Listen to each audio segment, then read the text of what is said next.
طيب الميلانين ده عباره عن ايه؟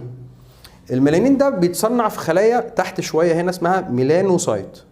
ميلانوسايت ده سايت باللاتيني يعني خليه، ميلانو جايه من كلمه ميلانين. طب الماده الميلانين دي عباره عن ايه؟ دي ماده الصبغ.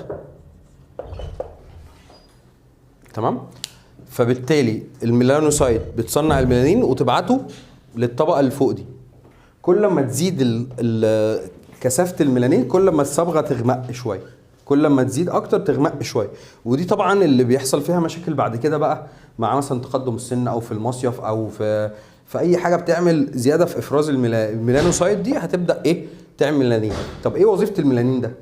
يعني هو موجود وبيزيد مع الشمس. طب هو وظيفته ايه؟ هو ربنا خلقه سبحان الله كانه سان سكرين طبيعي. يعني هو ده بيحمي الجلد من الشمس. طب هي الشمس دي محتاجين نحمي.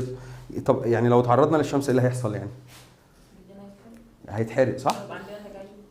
ويبقى عندنا تجاعيد. تمام. فبالتالي ده ايه؟ دي وظيفه الميلانين. فهو بيشتغل بيحمينا من الشمس، زائد ان هو بيحمينا برضو من الايه العوامل الخارجيه.